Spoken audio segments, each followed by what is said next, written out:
Hey guys, it's Dell here with South Central Nebraska Customs, and part 2, I got the bike running.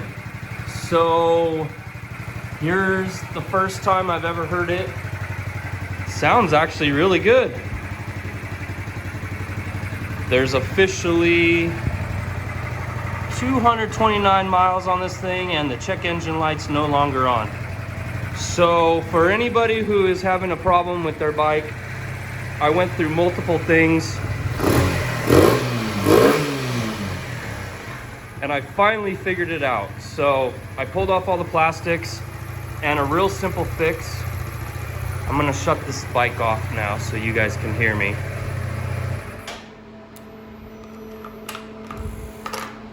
Okay, so in part 1, I was talking about all the things that could be wrong with this bike, and talked to a couple people and kind of brainstormed some ideas. And what it ended up being, when I pulled off the plastics, I cleaned up the injector, which is right there, as you can see.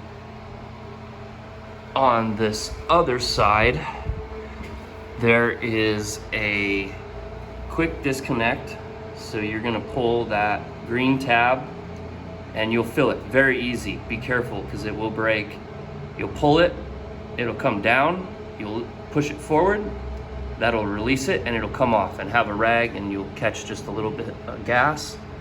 There's one connection, you push on the back here, pull it off, and then the injector will come right out. There's a little tab in the metal where the injector on this side sits. So if you're looking in here where that bolt is, there's a little nipple and it'll fit only one way on there. I hit this 2 or 3 times with carb clean, pulled it out, used my air and blew it out, put it back in the bike, and it didn't help it. So I took it out again, sprayed it with penetrating oil, let it sit for a few minutes. I sprayed it out, I hit it with more gasoline and carb clean and sprayed the heck out of it, and I think the penetrating oil sitting cleaned out the jets. So I like to use, shout out to you guys because you're the best, you can get this at Ace, Tri-Flow, Superior Lubricant. They're awesome. I let that sit, and I think it just declogged those holes so I didn't have to get a new injector, and it gives it this nice little film for your gasket. And it's not greasy, but it's just nice and shiny, and everything's all fresh. So put that all back together, and she fired right up, maybe 3rd crank. So if anybody's wondering if they gotta do, you know, your tip over sensor like I was saying, I did it. There's the tip over sensor. I'm gonna leave it out because I hopefully will never tip over the bike. I'm not real worried about that, and I don't want to have that problem. But if you're getting spark, I would tell everybody that's diagnosing, pull this off, put a screwdriver in, hold it next to a bolt, crank the bike, see if you're getting spark. If you're getting spark, do not worry about this. Do not worry about your kill switch. And do not worry about your kickstand switch because it's not electrical. Your most likely thing is going to be that injector there. So real simply, pull off your body panels. There's 2 bolts on this side, 2 bolts on the other side for the air box. The air box comes right off, and you have very easy access to work on the whole front of the motor and get to what you need to for that fuel injector. And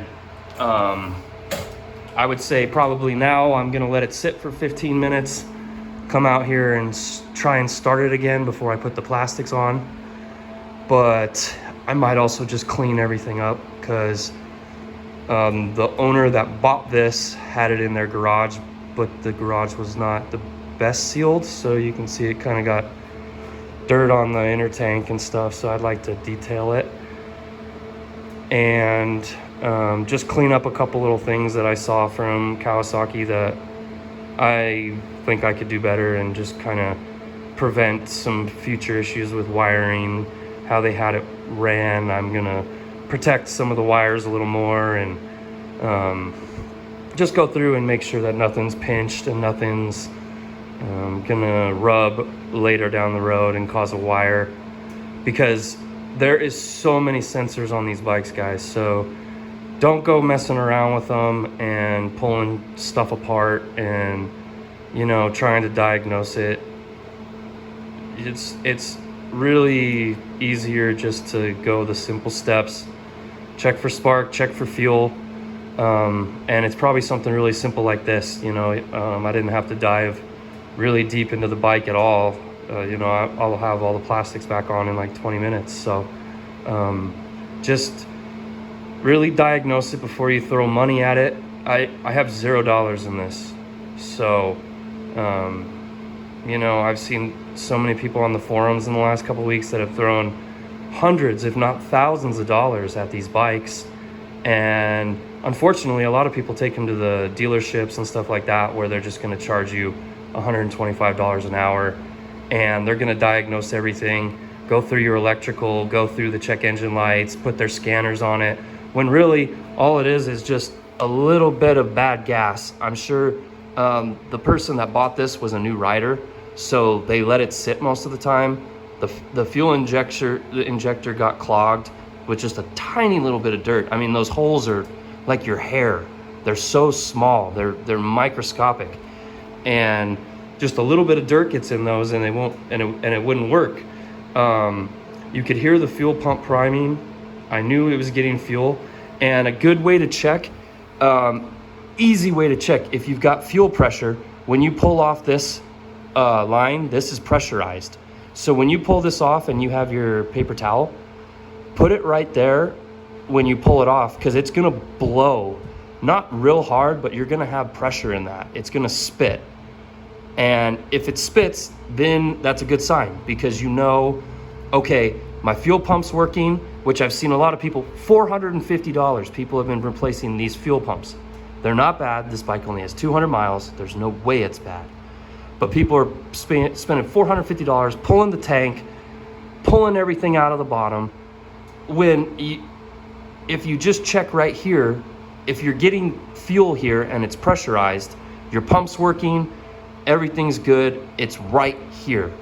From here to here into the cylinder is the issue. So I really hope this helps a lot of people, younger bike riders and stuff like that.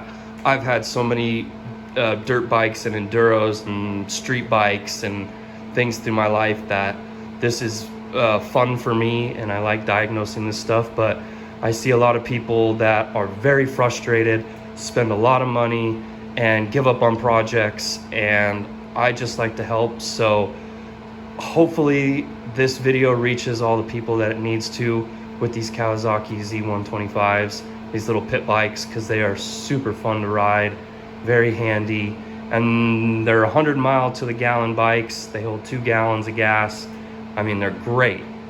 And so you can have a lot of fun with them, you know, modify them, put your custom stuff on, you know, all the good stuff, which I'm gonna have fun doing now that I know it runs, and kind of customize it and do some little powder coating things and little details to make it my own custom pro. So anyways, guys, thank you so much for following the channel, and if you're new, please like and subscribe, and as always, God bless, guys. Thank you.